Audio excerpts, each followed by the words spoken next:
Okay.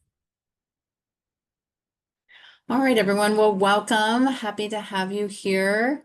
Lori Wolf, President and CEO of the Foraker Group. And we are recording this rapid relief session. Happy to have you here in these conversations.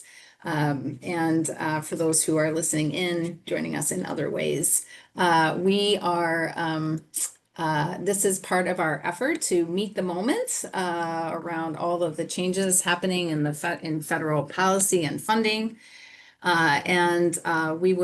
These offerings will evolve as the situation evolves. So here we are to find out, kind of be up to date and in the know about kind of what's going on out there, at least as it relates to Alaska. We invite you to, this is the picture of the scroll on our homepage.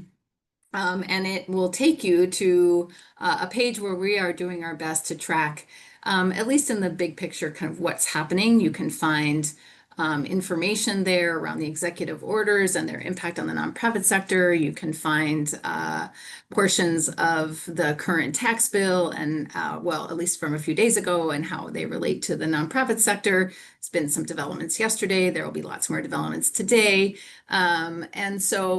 Just, trying to keep current.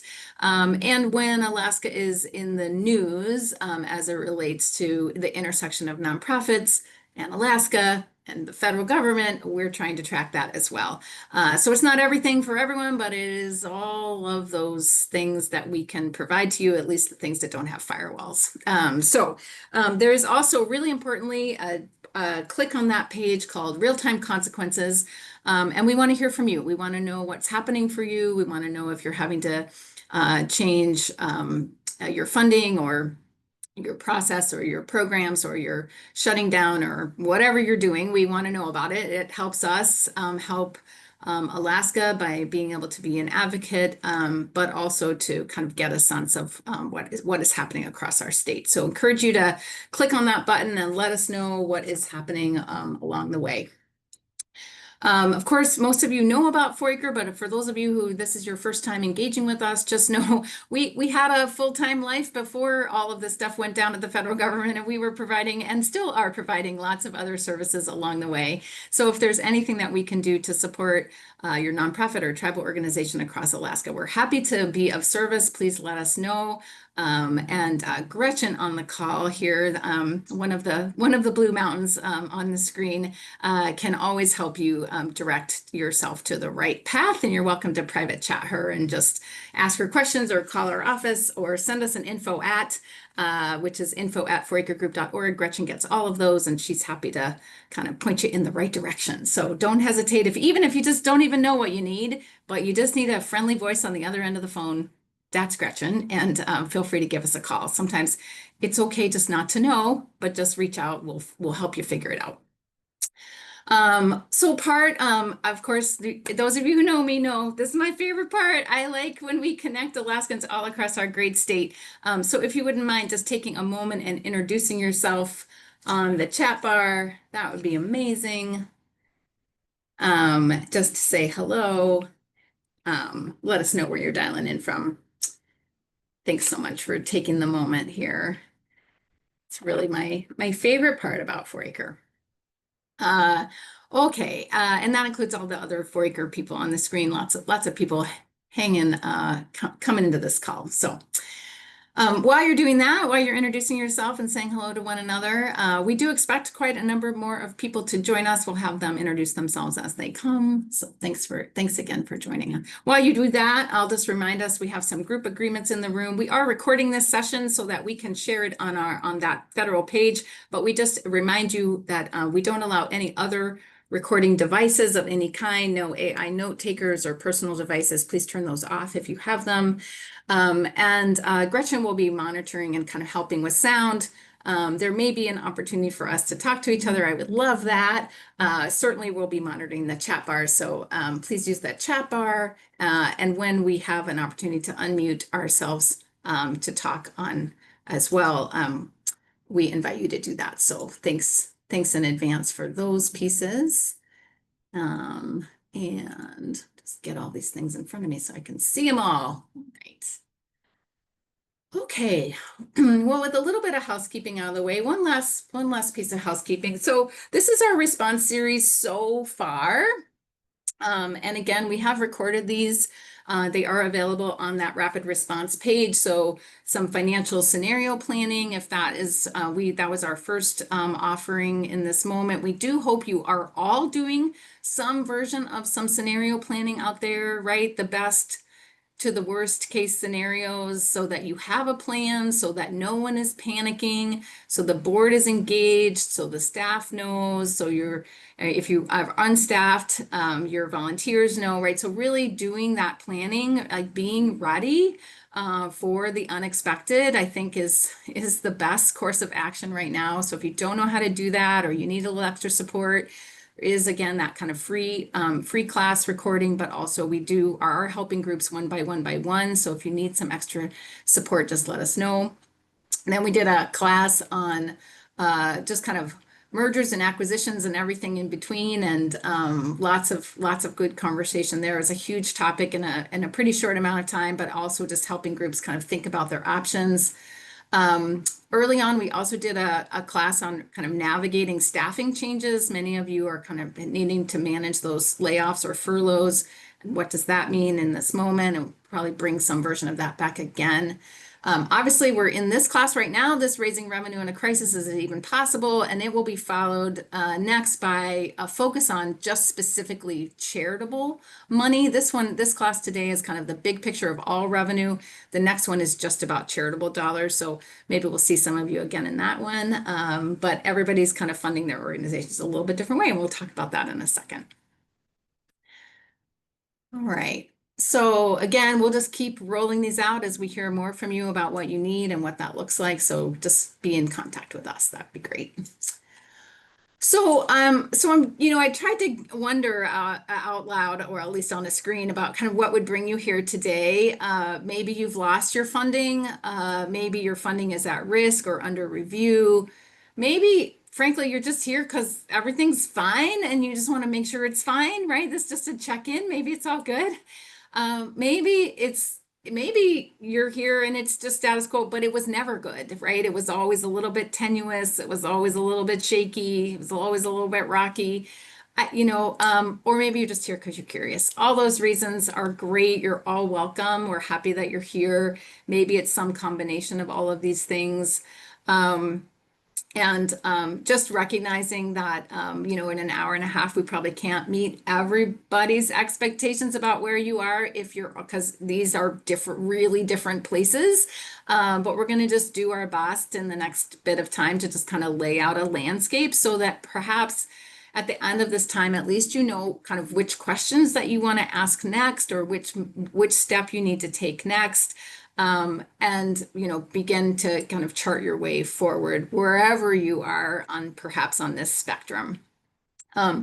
If there is an area of concern, or a topic or a question that you definitely want me to just make sure that I can address either here in this session or in a different way offline, feel free at any time during this next hour and a half to place it in the chat bar.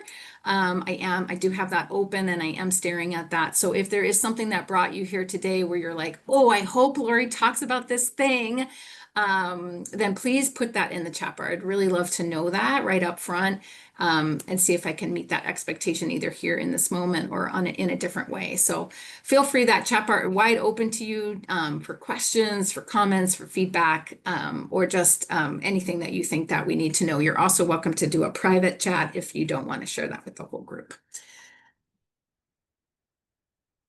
So I thought I just would grab, again, just a little level setting or a reality check-in here. So from our economic report, we do have a meta picture of how nonprofits are funded. This information comes from People's 990s, which is a very imperfect tool. If I could wave my magic wand and have different categories for how you all report your funding on a 990, I sure would. But this gives us a pretty good sense, and there's two pictures, so I'm going to show you two pictures. This gives us a pretty good sense of why in this class we're going to talk about revenue coming from a variety of sources. Because I think, and for lots of people, this is a little bit of a myth busting moment, right? I think most people, if you're not inside the nonprofit space, you're not staring at a budget or a set of financials, you might just assume that all nonprofits are, funding themselves through charitable sources.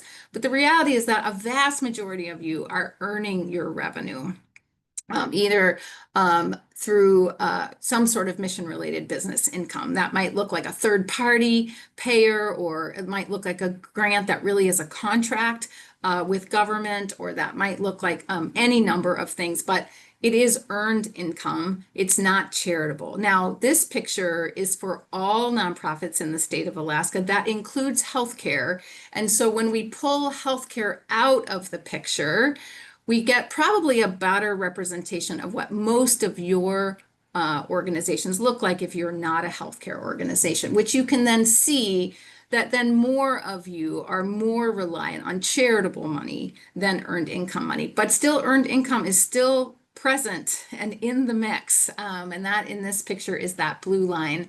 And again, just kind of thinking about kind of how it all fits together. So, it's from this place that I am just regularly reminded that we are all navigating, different, very different budgets. They look very different, but that each of you are probably kind of dealing with some combination of both charitable and earned revenue in some way. And we'll talk more about that combination and what that looks like for you.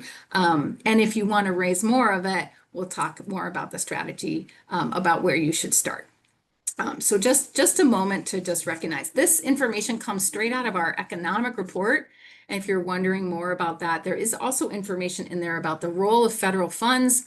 And Foraker is one of the only organizations that have that information. It's been quite a popular topic in this recent days about the federal funding influence on Alaska. So if you're interested in that data, that is available to you in our economic report. We're happy to have more conversations with you about that.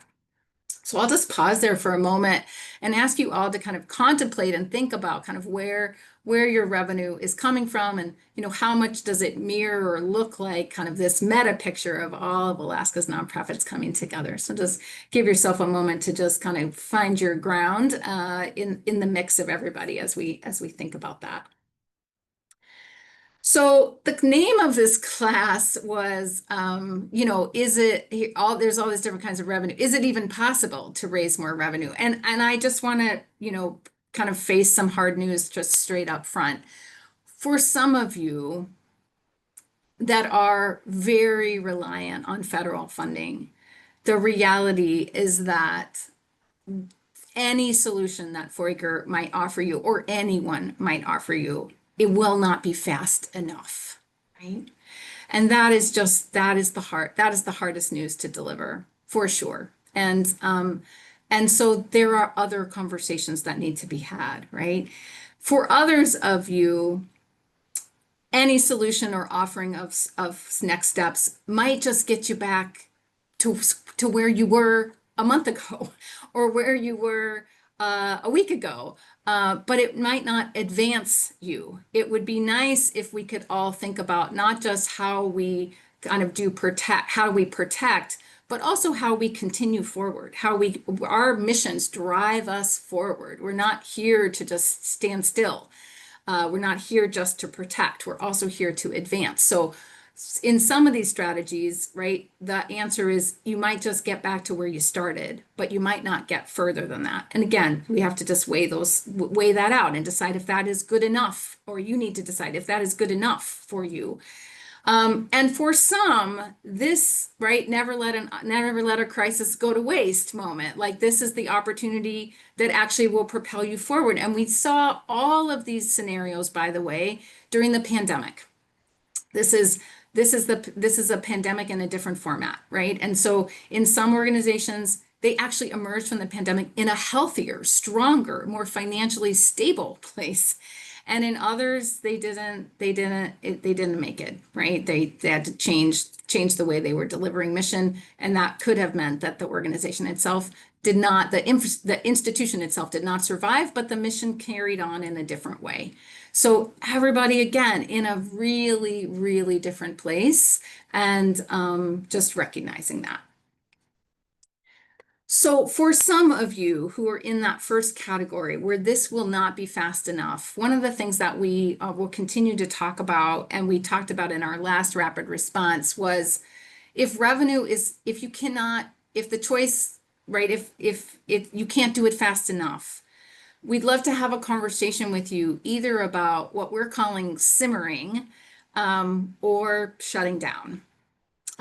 In simmer mode, simmer is to get you all the way back to what is most core, what is most essential, bringing it all the way down, and bringing it, and maybe that even looks like narrowing your board all the way down to the minimum, or bringing it all the way to just something that is super core in your program. Maybe staff, maybe no staff. I don't know how much simmer is what simmer looks is on a continuum for sure. But you would only choose that option if there was hope for a better future, right? That there was some other reason that you believed that you could then bring it back to the front burner and put it on boil and keep it going, right? But for some of you, that is not an option, and shutting down is really the right choice. I always want to say, right, it takes like an hour to tell you how to start a nonprofit. It takes 15 steps or more to tell you how to shut it down. It's a lot of work to shut it down. The IRS has lots of rules. Alaska has rules. It's not like you just decide one day you're done and then you're done. It will take you more than a year to shut it down, likely. And so there's things to do and there's steps to take. We do have a checklist, but at some point you're going to hire a lawyer, you're going to call Foraker. There's going to be some extra steps that you'll probably need some support around. So there is a resource on our website called a checklist for dissolving your organization. Please download that if you need to, maybe just as a preventative measure so you know what you're staring at. But for most of you, the notion is probably to some version of simmer. I'm also happy to have conversations with you about that.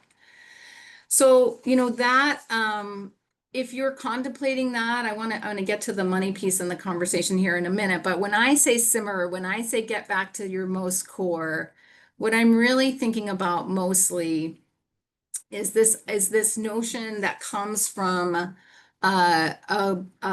Jim Collins, a guy who did a lot of social science research and captured it all in a book called Good to Great. There's also a really smaller book called Good to Great in the Social Sector. That would be all of us, right? And when we talk about simmering or bringing it all the way down to most core, they talk in that book a lot about what they call the hedgehog concept. And if you've ever seen a very cute hedgehog like the one on my screen, you know that a hedgehog, when under attack, it rolls itself into a ball. It protects what is most core so that it can live another day. And this is really what we mean about simmer in these moments. So the ingredients to simmer, the ingredients, well, to strength overall in your organization, even if you weren't simmering, but you were trying to thrive and not just survive, we would still tell you to do this exercise of answering these three important questions. What are you most passionate about as an organization, not as a person, not as one person, but as a whole organization? What's driving your economic engine? We're going to spend the rest of our time today talking about that question. And what can you be best at the world at? Not best today, not best tomorrow, but best at the world at. And it reminds you that this is not just your opinion. This is based on fact. This is based on what Jim Collins calls confront the brutal facts, which in our team we call tell all the truth. So it's not just like you're from your heart about what you think is the truth, but it actually is what the data proves to you to be the truth, right? So really using as much data to get the answers to these questions as possible. And not just doing it alone at your desk, but doing it with the board, doing it with your team, figuring out what the answers to these questions are. So it's not just your answers, it's the organization's answers. Again, if you need help walking this process, please let us know. We've been talking hedgehog for a long time, and we're happy to have these conversations with you. And for some of you, again, even if you're thriving and not just trying to survive, these are really essential questions that every organization should be asking and answering on a pretty consistent basis. So just invite you to do that work if you have not yet done that. Okay, I'm just going to pause there for a moment, see if there's any questions that want to pop up on the chat. And we're still small enough. I think I could even take a hand raise and hear a question out loud if helpful. Just around the idea of simmering or shutting down. Any questions there that we could just attend to? Any resources that you need just in this moment? And then we'll move on to the money part. And you can see Gretchen is nicely populating the chat bar with all sorts of resources for you. So thanks, Gretchen, for that. Okay. Well, feel free if something pops up or comes to mind, feel free to just use that chat. And again, if you want to use that icon, that hand raise icon, it's under reactions in the bottom of your screen there. Some of you might have to click the little button that says more to get there. If you just wave wildly, I mean, I can't see everybody on the screen, so it's better if you raise your hand. That pops you to the front of my screen. Okay, so we've got through the hard news. Let's talk about those of you who are you're still with us. Let's talk about like, okay, what are some concrete steps I can take now based on however your revenue is flowing. Right. So we're going to talk about these over the next hour or so. We'll just talk about these 7 steps. And my hope after looking at these 7 steps is you'll do them all. But I'd be super excited if you did one. So hopefully they are ordered sequentially. But for some of you, you may have done steps maybe 1 or 4 or 6, but you haven't done the others. So maybe for some of you, you're just going back and catching up, and for others of you, you're just going to go in this order, however it is that you're going to work through this conversation with your team. Okay, so the first one is know where you stand, right? Oh, there's a little typo in there. That's funny. So we got to know where we stand. I think there's just lots. I'll just say, even if you've been paying attention to the news in the last 24 hours, there's a lot of noise out there. There's a lot of there's just that the elevation of the conversations have just really escalated. And depending on your news source, depending on where you're getting your information, I think it's safe to say that everybody has a little bit of information, but probably very few people, if anyone, has all the information. So I just want to encourage you to take a breath if you can, take a moment if you can, validate the information that you're getting if you can, and just recognize you're probably not going to have all the information that you need at any one moment. So if you're waiting till you know it all in this current environment, that's probably unrealistic. So I want you to just do your best with your team to bring together as much information as you can validate, that you know for sure, and be as clear as you can with what you have. There's just so much going on out there, right? And even if you're very worried about what transpired yesterday with the budget bill, I just invite you, there's already been so much that's happened in the last 2 hours in DC as that bill has hit the House. So it's just a very volatile environment.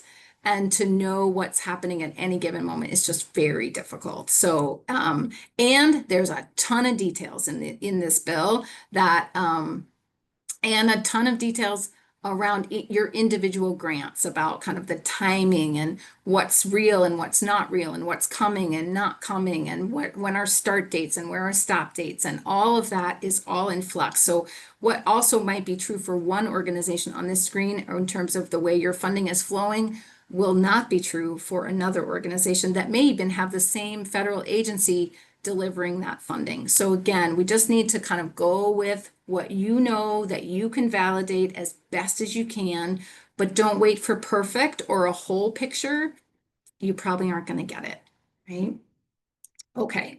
So this was a good lesson learned in the pandemic. We use this acronym of STOP as our mantra in the pandemic. Because again, we were in this place where just things were changing every day. So we just invite you, stay calm. Added S bonus is add some extra support. This is a very, people feel generally, as we've talked to people, this feels pretty scary. For lots of people, it feels pretty scary and it feels very isolating. It feels like it's only happening to you or it's only happening to your organization. It feels quite personal. So getting extra support in whatever way you define that, we just strongly encourage you to do that. Again, thinking through all your steps when we get to the next rapid response class and we talk about kind of crisis-based fundraising, right? We're going to just remind you, like, think through what the end of that effort looks like, right? Like try to think it all the way to the end. Sometimes we say, right, start with the end in mind, right? Take a moment and just observe what's going on. Lots and lots, you are not alone. There are lots of people in this ocean. Now, their boats look really different than yours, right? But they're all in the ocean with you, right? And then as best as you can, get a plan and prioritize that plan. Can you do it all? Probably not, right? So you're going to have to get a plan and then put some things at the top of that plan, right? And most importantly, what I hope for you is that you don't just get so scared that you stand still and you don't take any steps. I want you to just take at least one step. If that one step is to get some support, if that one step is to agree that for the next 24 hours, you're just going to read and observe, if that step is whatever that step is, just take a step. Getting stuck is really not an option in this moment, right? So doing our best here to get on to not get stuck. So a couple of action steps, and you'll notice in my slide deck, it's a little color coded. Every time you see a green slide, that is something that you can do, questions you can ask, concrete steps. I won't read them all to you because again, you're all in different places doing different things. But having this idea that there are things that you can take, there are steps that you can take along the way can feel perhaps the thing that you need. And so really just knowing, kind of understanding, you know, and when we're taking stock of where we are, just really understanding what does your human and financial capacity picture look like right now? The best and most accurate financials you can get your hands on are going to be the thing that you need to make decisions, right? So the other part of that is to really be truthful, and organizations have struggled with this for as long as I've been in this work, to tell all the truth about what it costs to do the work. I think we have been in our nonprofit spaces, we're often encouraged not to tell all the truth about what it costs to really do the work that we're doing. And so that is really an important step, is to just maybe do some more truth telling in your organization. Focusing on what's essential, that's that hedgehog work we just referred to. And I'll just keep saying, unfortunately, right, those of you who are hoping that philanthropy is going to just make up the difference in your budget, again, this is not just a now problem. We see this all the time in nonprofit spaces, that somehow in our budgets, this magical unicorn is going to appear that says that philanthropy is going to make up the difference. It was never going to make up the difference before we had this issue. It's probably not going to make up the difference now. And so trying to figure out like how to move away from magical thinking and just get to as many of the facts as we can. Let's pause there for a moment, just make sure we don't have additional questions or thoughts people are raising, thinking about.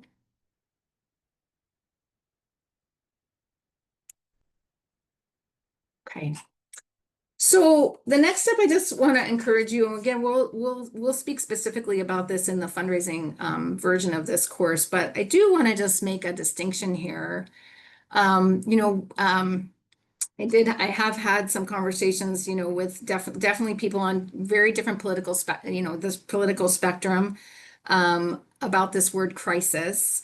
There are definitely lots of people out there that don't believe this is a crisis at all. It's just fine. It's not broken. We're not fixing it. It's just fine. There are other people, of course, who are in full believe this is a full crisis.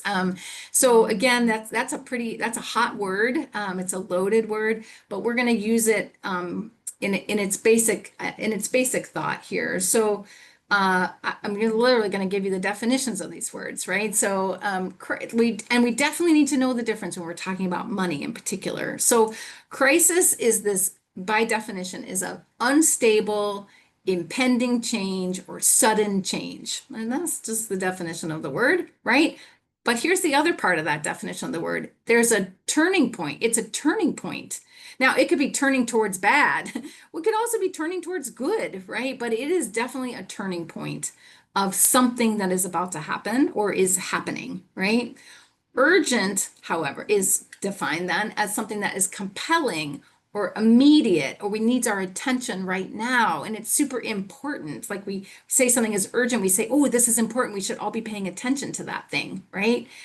In either strategy, whether you believe this is a crisis or you are trying to create urgency, it's important when we're positioning our money, whether that's earned income or charitable money, either way, we have to position ourselves from a conversation with either our customers or our donors that we are offering them a way forward.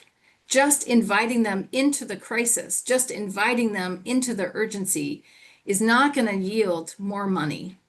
It's just not, right? We know this from time and time again. This is a different kind of crisis, this is a different kind of urgency, but we have been in crisis and urgency before, right? So we do, no matter what, have to think about how it ends, right? How this unstoppable, sudden change comes to an end. What does it look like, right? So we have to offer a fix or a solution. Generally, people want to be part of something greater than they can be by themselves. And so this can be a moment for you to offer people a way forward. And it has to end. We can't perpetually be in crisis or urgency with people. It's exhausting. It's too much. You're going to lose people. You're going to lose faith and trust in people. And those might be your earned income people or your investors of some kind or your charitable people. We can't risk losing them now that if we have them in the first place, right? So this is a point in time moment. Now, let me just put a little finer point on that. So knowing the difference here. So, excuse me. So you might be able to say you've lost your funding immediately. You just learned about it yesterday, for example. You can be in crisis once, right? But you have to have a solution. So just going out into the world today, if you lost your funding yesterday and going out today with no plan, with no communication strategies, with no clear messages, and just saying, oh my gosh, we're going to close our doors if you don't give us money. That is a very difficult path to take, right? Because you don't know what the end looks like, right? And if you try it once, you only get once. You can't keep saying that over and over and over again. So our advice to you is to slow down. Just give it a moment to figure out what the end looks like. Because if you can't give some people an opportunity to help you fix it, or some sort of message that invites people in to be part of the solution, you're just inviting them into the crisis with you without any way to get out of it, right? Now, urgency, on the other hand, we have used urgency in fundraising and in revenue, earned income generation. We've used the idea of urgency many times over in many ways in the sector for as long as I can remember. The difference here is that the urgency is outside of you and you're positioning yourself to fix and be part of a solution, right? So we can say something like, our community is in crisis, but then that has to be followed with, but we're ready to fix it, or we're ready to help, or we're ready to whatever we're ready to do, right? So you present yourself as rock solid in the midst of this crisis or this urgency. Now, that is a fundraising and earned income strategy for the decades, right? That's not just here and now, But again, we separate who's in crisis. Where is the urgency? What are we asking people to invest in, right? So they're trying to find a solution, not to save an institution. That's different. That's different. So messaging matters. A plan matters. Starting with the end in mind matters, right? Just inviting more people into the frenzy of your crisis is not going to yield the result that you want, which is to raise more money. I'm going to pause there. That's a lot to take in for some, maybe for all. It was a lot to write down.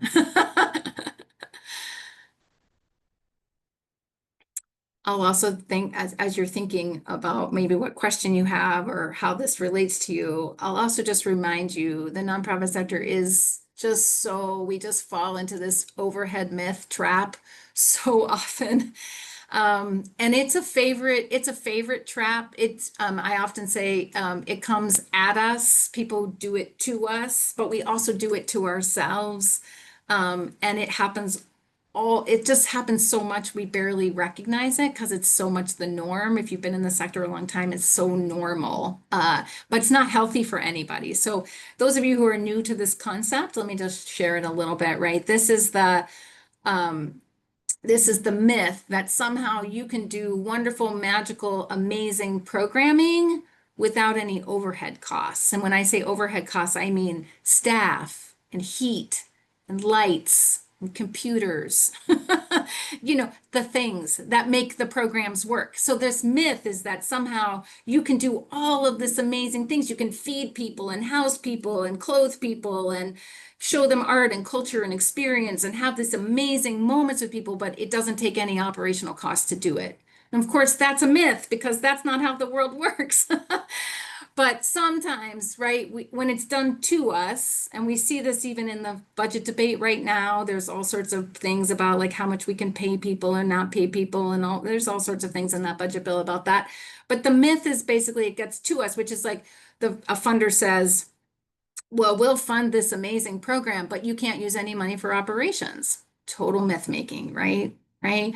Or you do it to yourself. The classic way that we do it to ourselves is we say things like in our fundraising letters or earned income or our reports in our annual reports or whatever, we say like 93 cents of your dollar goes to this amazing program. Well, that's a lie, honestly, because really 100% of their money goes to the program because you can't do the program unless you have staff and heat and lights and computers and whatever, right? So we perpetuate the myth. And in these moments of crisis, the tendency to perpetuate the myth is even greater. So I just want you to all recognize I think you'd all stop doing it if you recognize it, but it's so subtle. It's so in our words and the way that we talk, we barely even notice it's there, right? And there's a million more ways that we do it to ourselves and people do it to us. But in this moment where it's super hot, the conversation is really hot about how much it takes to operate our organizations. Don't perpetuate the myth. You need people to help you pay for heat and lights and staff and all the things that make your mission work. That's how you do good mission, right? So should you be honest about that? Yeah, be honest about it, right? Maybe the place to actually start these conversations is in your own boardroom, right? Being honest about what that overhead number really is. Okay, I'll pause there for questions, thoughts, reflections. Okay. All right. So when we talk about how you're going to raise more money, I just want to recognize, right? We've decided we know where we stand. We know the difference between crisis and urgency. Now we really need to focus on our strength. Most of you understand, right, that nonprofits really have three kinds of revenue that are coming into our organizations. And then for most of you, lots of you don't have this first kind, this permanently restricted money that often shows up in endowment money. Lots of you don't have that kind of money yet, but maybe you have aspirations to have that kind of money. Maybe you're holding it yourself. Maybe you're holding it through a community foundation. Maybe you're using a private equity firm. However, you're having that. Most of the ways that we generate that revenue is either through individual major contributions or planned gifts, or these are asset-based gifts, or what we would call excess earned income, also known as in the rest of the world as profit, right? And so what do you do with that? You invest it in the long term. And why do we love permanently restricted money? Is because it often isn't, it's long-term investment money. It gets an interest earnings, and that interest earnings then spins out to be unrestricted cash. And so we're basically saving money to then actually fund our operations. Magic and lovely and wonderful, and usually a sign that the organization has been around a long time and has the ability to have those kinds of donors, have those kinds of relationships, have that infrastructure to do that kind of fundraising, and or have figured out an earned income strategy that actually can generate some excess revenue. That often needs some time. So that's generally not new organizations. That's generally organizations that have been around a while. Lots of you are swimming in temporarily restricted cash. This is often known as grant dollars. This is often known as money that is from the government that some of you have lost, that was given to you for very specific reasons. And that's what it did. It did something super specific. Could you spend it on other things? No. Could you put it in your endowment? No. Are you allowed to make money on the government's money? No. Right? Are you allowed to make money on other people's money? No. Right? So this money came to you for a purpose. You were supposed to do that thing, and then you get the money, right? Great. Lots of you have to, you talk about this money as grant dollars, but I think it's really important in this moment to be super specific about where that money comes from, because not all grants are the same, and they all come with different restrictions and different rules. And as you're seeing, funders can pull it at any time. And that is what we are all experiencing in this moment, right?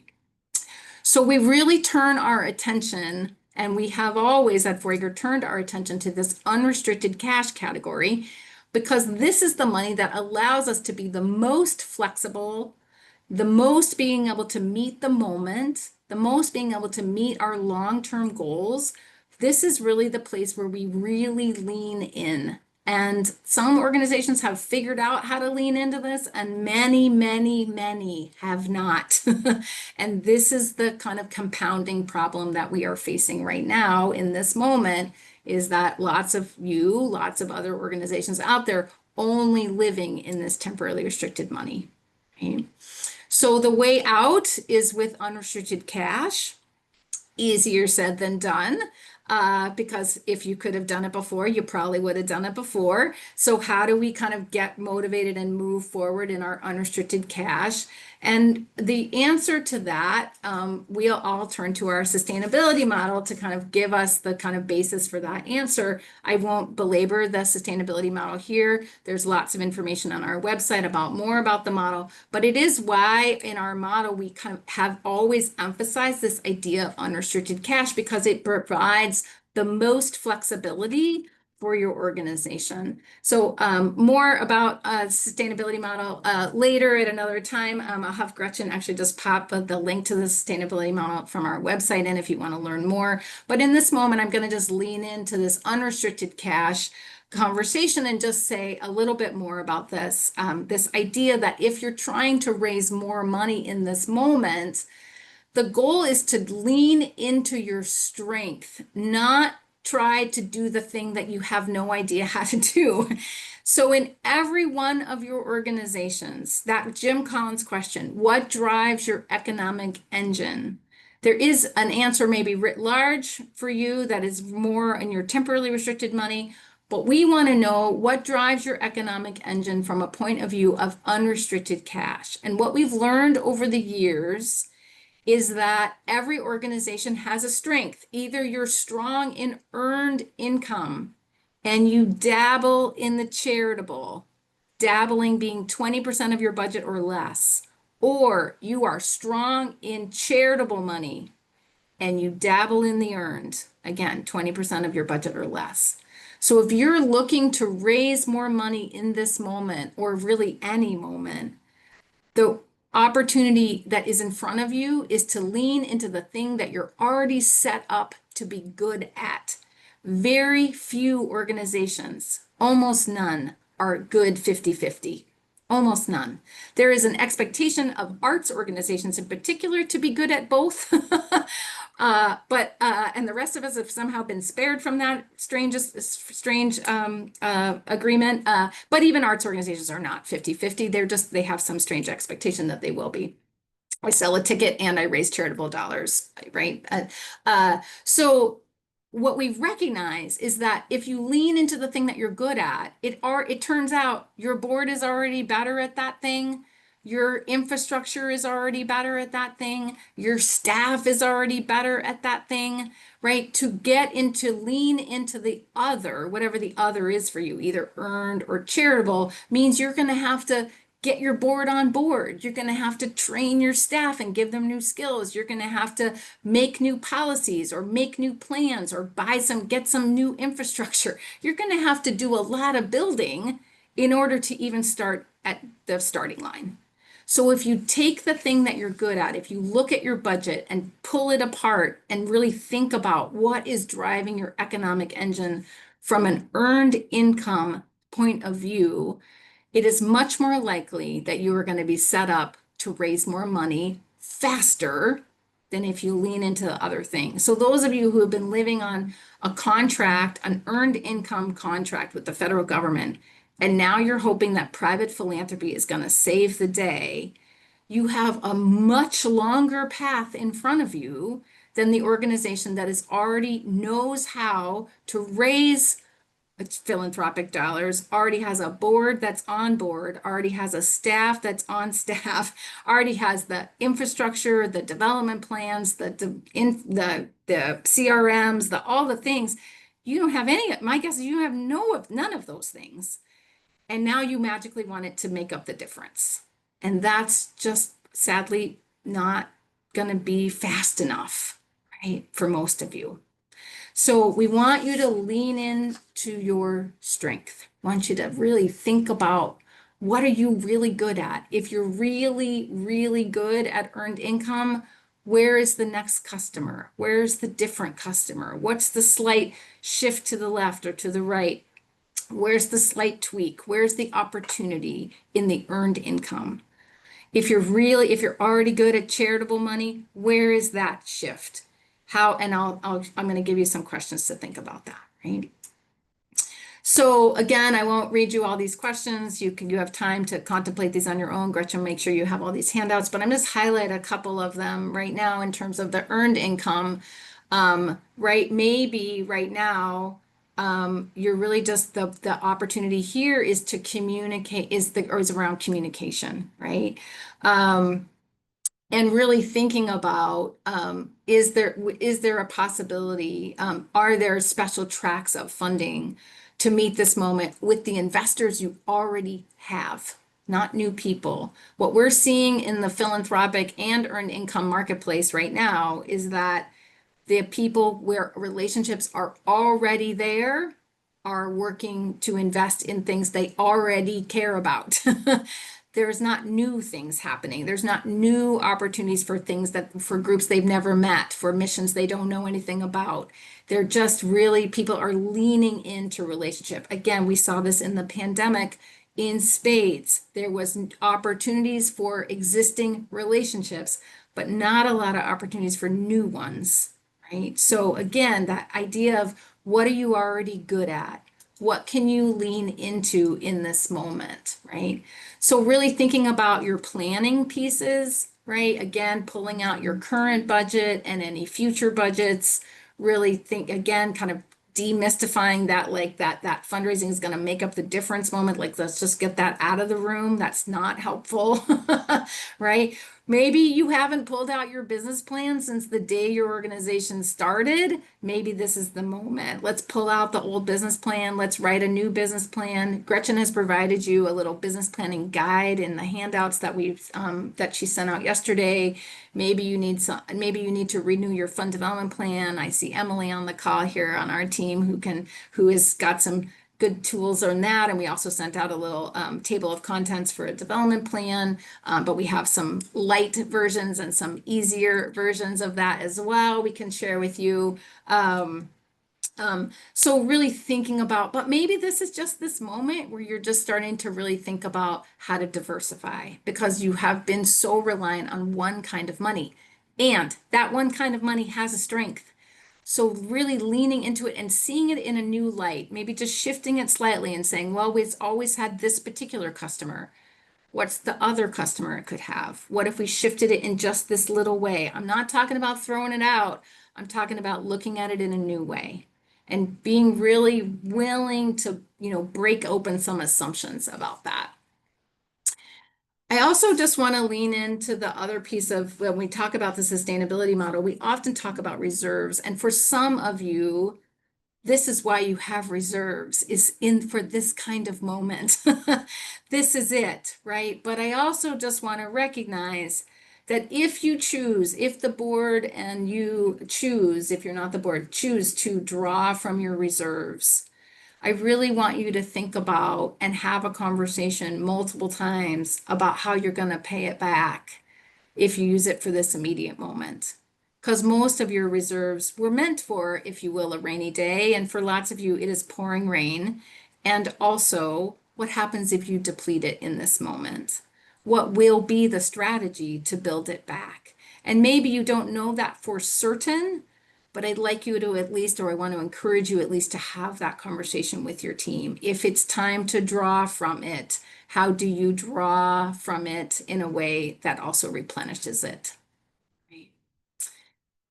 This might be your very definition of your rainy day. It's okay. Then what? Right. I'll pause there. That was a lot to take in.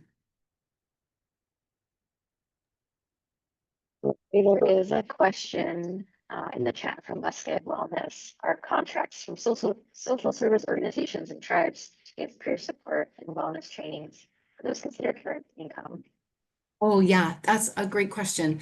Well, there's a gap answer to that. There's a financial accounting answer to that, which is that your financial accountant is probably calling that a grant and not earned income. But if it looks and feels and acts like a duck and quacks like a duck, it's probably a duck, meaning that for lots of us, for lots of Alaska's organizations, it looks like a grant, but we really manage it as a contract. It's really a third-party payer moment. Somebody is paying for someone else to get a service.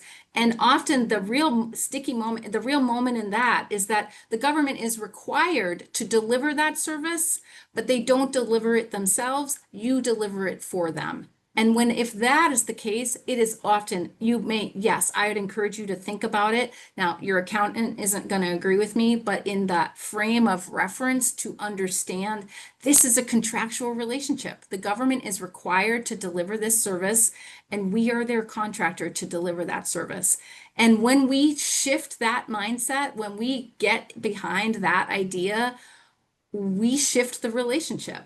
We shift that conversation to really understanding they need us and we need them. And almost entirely, the nonprofit sector is better, cheaper, and faster than the government could do all on its own. So that mindset actually repositions us to have a conversation with them about that, about our own, let's use this word, about the nonprofit's efficiency to deliver on that service.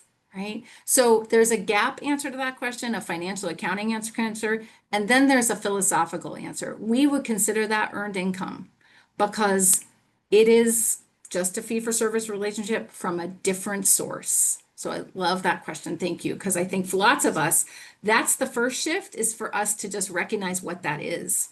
Right? Yeah. Yeah. Go ahead, Eliza.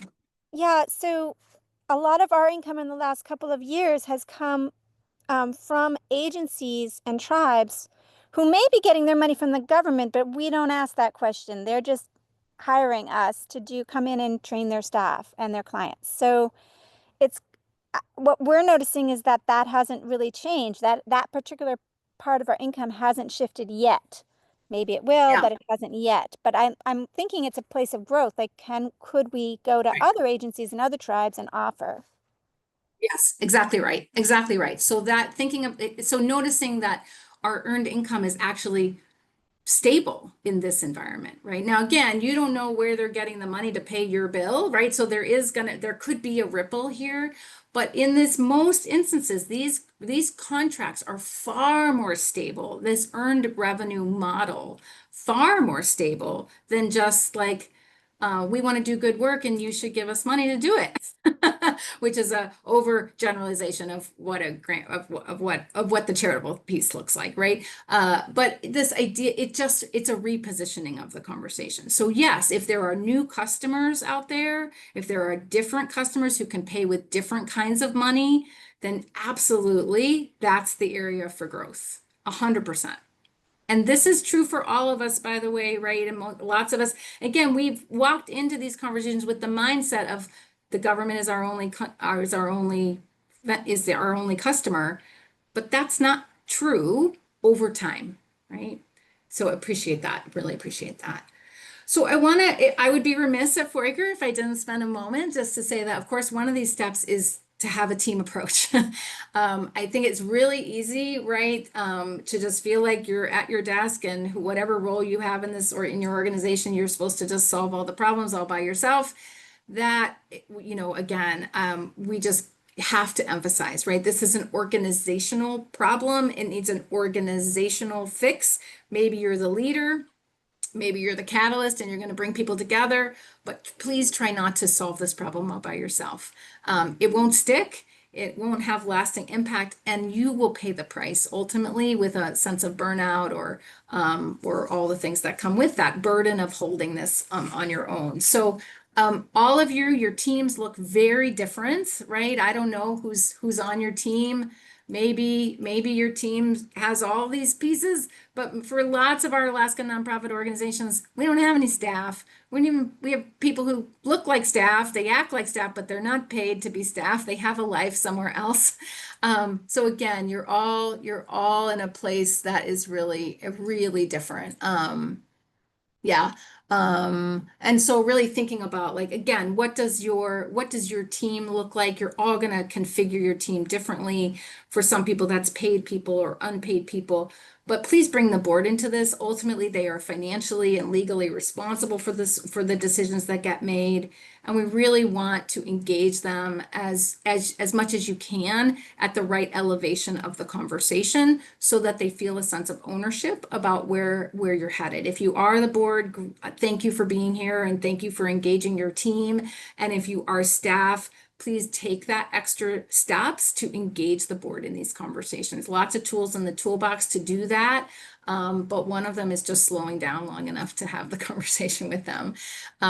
Again, we learned a lot in the pandemic that people tried to hold this all by themselves, and we saw a huge exodus from the sector as a result. So we want to keep you feeling well supported, and part of that is by engaging the board and the other team members. If you do have staff, we run into this problem a lot that, there's this kind of unrealistic expectation that the board is just going to magically figure it out. They didn't do that before there was a crisis. The chances that they do that now are really slim. So if you are staff on this call, we just want to just recognize that there is a responsibility for staff to help the board have these conversations, feel a sense of ownership around them, live out the difference between an expectation that they're going to participate and participating in whatever sort of asking or strategies that you need them to participate in. We have to actually prioritize that for people. We actually have to help them know what that means. Maybe that is around, just even doing some good customer service with your existing customers or doing some good donor stewardship. They're not magically waking up in the morning and knowing what that is. So please, staff, if that's you on this call, like, Please make it easy for board members to say yes. That's part of our job, right? They're not going to just magically do that without you. Ways to empower the team for sure. This is a good time to go back and look at your job descriptions for board service, make them living, breathing documents. Maybe a lot has changed in the last 3 months or 4 months or 6 months, and you need to update those job descriptions with new expectations, and then deliver that in terms of an ask to help them participate. Please communicate as much as you can to meet this moment. Maybe this is the moment to meet with individual board members and just talk about what's going on for them. Just have a process where you can define success and everybody's on the same page about what success really looks like. So we're managing a little myth making. I like to just say, right, it's hard to meet expectations if no one knows what they are. It's way harder if everyone has a different definition of success. And right now, I think it's easy to say that lots of people have different definitions of success about what it looks like. Some people are just trying to get you to shut it down gracefully, and other people are thinking that you're going to grow exponentially, and you all have to agree. Whatever that answer is, somewhere in between those two answers, right? Whatever that is. So whatever that answer is, I do want to just encourage you to encourage the board and the staff and your volunteers to really think about, and I know it can be really hard in this moment not to just think about how to protect what you have, but I really want to just remind all of us that the sector is here to advance the work. We are not just here to protect what was, but we are really about what will be and where we're headed, not just where we are. So what is that conversation? Maybe that looks like a new form of collaboration. Maybe it looks like, I don't know what it looks like. Maybe it looks like new customers. Maybe it looks like getting better at charitable giving. I'm not sure what it looks like for you, but I do want to say just agreeing about what's next, what's possible, what matters the most. Again, maybe you're doing that hedgehog exercise. But at the end of all of that talking, I do want to encourage you to set some goals. You're probably all very familiar with the SMART acronym: specific, measurable, attainable, relevant or realistic, and time-bound. At Foraker, we'd like a SMARTY goal, a good candy moment, right? The IE stands for I'm excited. Right? I really just think, like, if the team is not excited to try to work on this goal together, the chances that it succeeds is less. So trying to find some excitement, some energy, some motivation, some whatever that, that space is where you can collectively bring your energy together, you're going to be more successful. And maybe that is, again, who's on that team to bring those goals together. That is different for all of you. Again, the goals can be financial. We're really talking about money here today, but they can also be some non-financial goals as well. Maybe it looks like collaboration in a different format. Maybe it looks like delivering services in a different way, right? Really just thinking about, right, how we come together could even be a goal. How we improve our communication could be a goal. There's lots of goals out there that we could be looking at. So again, as we're working on setting realistic goals, we want to make sure that we're calculating our budget and telling the whole truth about what things cost. If you have not had that conversation, today is your day. Really want to encourage you. One of the best ways we know that, or maybe one of the more fun ways, not maybe the best way, one of the more fun ways to have this conversation is to use a tool that is called a money mission matrix. I'm just going to put it all on the screen for you, and then I'll describe to you how to use it. This is a tell all the truth tool. So we just described to you a little bit how you use this tool. So you'll have your budget, you'll have your accurate financials, you'll put people in the room that can tell all the truth as they know it. Again, what the opposite, or the other way of talking about it, confront the brutal facts, right? You're willing to just tell all the truth, right? And then you all sit in a room together with this matrix in your center of your space. And then you talk about all the major efforts that you use to raise or generate money. So maybe that is a big event, or maybe that is a major donor campaign, or maybe that is a line of business, earned income business, or maybe that is, I don't know what, whatever you're using to generate revenue. Maybe this is your interest earnings off of your endowment. Could be whatever it is that you're using. You take all the major ways that you generate money, and you place them in the appropriate box by telling all the truth, right? So very interesting. There's lots of ways to do this exercise. One way to do it is to like name all the activities and then have everybody place them and then play show and tell. And actually then you can tell the truth that way. Or you can do it where you name all the activities and then you place them together and you have a discussion about every single activity by telling all the truth about the true cost of doing that thing, whatever that thing is, right? So, of course, the Holy Grail is the upper left-hand corner. That is an opportunity where you are mission and values aligned and you're generating a profit. You're generating revenue. You're not just breaking even, you're generating revenue because there is always something in your organization. One of the things that makes you a nonprofit is there's always something that you do that generates no or not enough money.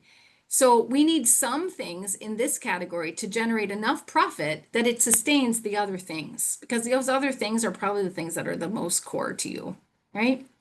So we generally, we put a little heart around this box, right? Because we want as many things to live in this plus mission plus money box as possible. The reality is that a lot of the things that you name are going to live in the plus mission minus money box. You do them for all the right reasons. It feels good, it's mission aligned, it's values aligned, it's best for your community needs you to do it, it's the right thing to do, and you lose money at it. We put a circle around this box because you can only have so many things in this box. If you have too many things in this box, you will work very, very hard to go out of business. Because at the end of the day, you are a mission with a triple bottom line: mission, money, and community. And if you just do all the things that make no money, you'll go out of business. That's the reality. Right? So you can have some things in this category, but you can't have all the things in this category. Where we really start to worry is all the things below the line, in the bottom two quadrants. So the blue box, no mission plus money. We often call that mission drift. You are chasing money and abandoning your mission and your values to do it. I wish it was that obvious because you'd stop. But when you sit down with your team and tell all the truth, there will likely be something in this category that you are doing. It's often as a special event, by the way. It is often something that you have just checked your own values at the door in the name of raising money. I want you to have a real conversation about that. And we put a triangle or a caution sign around that box. And the goal is to try to make it go up into that cream colored space where you add mission back into the mix. And so it can go up, right? And then where we just put a big strike through, right, is the no mission, no money. You're doing it for all the wrong reasons. And in the end of the day, it's costing you a lot of money to do it. How do you stop those things? Right? So part of raising more money is actually stopping the things that are not generating you money at all. And sadly, we got a lot of organizations doing a lot of things in this box, right? So part of actually raising more money is just to X out the things in this lower box, right? Now, again, this sounds easy and fun and lovely, and it is all those things, except not easy. It requires a level of truth telling that is often hard for people. So be careful with each other, set some ground rules with each other, have good conversations with each other, bring all the tools you need into the room.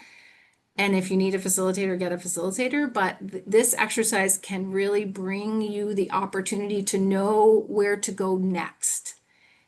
Go in the place where you're already good, where you're already strong. Get rid of the things that are costing you money.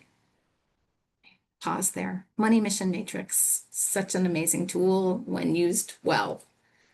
can be a really hard tool if we are not careful with people's emotions and the things that they love. Lori, there is a question in the chat. Oh, thanks. Yes. See Eliza's question, which is very long. Let's see.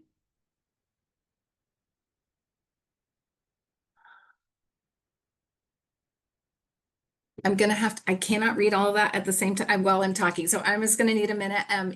Eliza, if you want to stay after, I'm happy to answer that question afterwards. I think I can't actually process this. Is a long question in such a short amount of time. Sorry. So let's see. The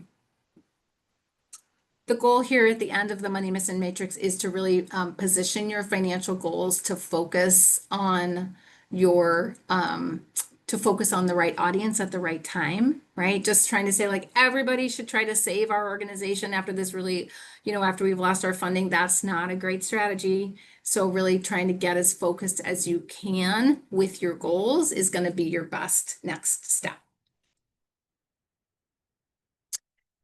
So again, this is just a summary of all the things I've said. You'll get these in the handout. But again, if you can find some area for cost savings, right, by focusing on what matters the most, that Money Mission Matrix might get you there. Earned income, your best next bet is to find new audiences for current programming. And in the charitable space, it really is to lean inside before you go outside. Go with the organizations that you're already connected to. And in the next class, we're going to peel this whole slide out and just explode it in all the ways and look at all the options. But again, just really thinking about how we generally are focusing on the places where we already are strong and we already have relationships. In our last about a moment, I want to make some time at the end for extra questions here. But I do just want to, as you're thinking about your earned income or charitable strategies, I think it's really tempting, and we've already seen examples out there across Alaska that have been really a highlight between an organization that is really taking more of an abundance mindset versus one that's taking more of a scarcity mindset. This is a regular challenge in our sector. But I think we see it when people hit crisis a lot. So we just encourage you to remember that this is bigger than your organization. This is happening to more than just you. It is happening all across the sector, all across the country, and to a lot of people, right? And so I'll just give some, we've seen some examples already of some, fundraising appeals, if you will, that basically like, it's happening to us, it's only happening to us, you should help us. And then we've seen other examples where we're like, it's happening to all the people that we treat and love and care about in our world. And here are the 7 other organizations in our ecosystem that are also impacted. And together we're working to help these people have this better lived experience, right? Those are very different messages in the same, those 2 kinds of approaches happen in the same week, right? One is a place of scarcity. It's only us that is experiencing this thing. One is a place of abundance and a recognition that this is happening to more than just you. It's happening to lots of people. It's happening to an entire country, perhaps. And so how do we walk into that understanding, right? It's bigger than us. This is bigger than any one organization. And actually using that to actually catalyze and bring more people together, not to divide them or create more scarcity. So just maybe some new or renewed truths, and this is certainly not a complete list, but just some things to be thinking about. Really just remember, don't check your values at the door. You all have core values for a reason. They should show up right now. It's stronger than ever, right? So live your values. Please live your organizational values. Let it set the tone for any messaging you put out, any way that you are in the world, any way maybe you want. I was on a webinar, and it's a wonderful webinar where this person next to me said, our organization wants to be remembered in this moment about how we helped other people. And I was like, yeah, let's do that. Right? And I just thought it was such an eloquent thing to say, but it really, kind of met that moment around that idea of abundance. Most people have never been here before. We have so many new people in the sector from as a result of the pandemic. Chances are you've never done this before. You've never been in a moment like this, and the people around you have not been in a moment like this either. So we're going to learn our way forward, which means we are going to make mistakes. So please, grace and space with each other. Please, please, grace and space. We're going to make mistakes all over the place. The question that we always ask is, what did you learn when you make that mistake? How do you learn from that and put it to good use? There's no better moment than a crisis to unlock some assumptions. So don't just rush past that moment. Hold space to really unlock and ask yourself and your team some really important questions about whether what you're doing is working, right? And then we sometimes at Foraker, we lean into this idea of small experiments with radical intent. Like maybe you could just experiment your way forward a little bit more. Lots more to say about that if you decide you want to do that. Again, this is about relationships, not about competition. You're not competing with anybody out there. You're trying to have real conversations with real people and real institutions about how we move these ideas forward. Stay persistent, stay consistent, stay intentional. Just don't try to get lost in all of the noise that's out there, right? And really, again, we believe that support is a sign of strength. So reaching out and getting the support that you need to do the work that you want to do. When all is said and done, we hope you'll put it all together in whatever plan and format you need to move together as a team, whatever that might look like. And I just made like a random brainstorm list of like, what it might look like, right? So maybe it's going to show up in a new plan, a strategic plan. We're doing a lot of those lately, or a new annual plan, or maybe an update to your philanthropic goals, or maybe you're going to adjust your budget, or maybe you're going to update your business plan, or maybe you're going to update your language in your, which we call your case statement. Maybe you're going to update your job descriptions or the way that you recognize or do stewardship. I don't know what format all this is going to take. All of these are possible. Please don't do all of them necessarily. That will overwhelm you and then you'll get stuck. So maybe just pick the right tool to meet the moment. And maybe one of them is the right tool for you right now. Whatever that tool is for you, please work together to define a timeline for every effort, tie your messages to your audience, create a champion from the board or the staff, and weave as much as you can into the things that you're already doing. Trying to do huge new things that you've never done before is not the way we generally walk into meeting a crisis. Right? We generally do the thing you already know how to do and do it well, or do it more, or do it better, do it deeper or wider, but not brand new, generally not brand new. With that, we have about 10 minutes for some additional questions, reflections, thoughts, ideas. Would just love a moment. I don't see many of you on here, but I can't see most of you. So my intent was to put you in some small breakout rooms and have you talk to each other. But I might just open it up for a big room first, and then maybe just give you a few minutes in some small rooms to just reflect on anything you heard and maybe take a next step. So I will work on that if there's any thoughts or ideas anyone wants to share. I'm going to make these rooms pretty small.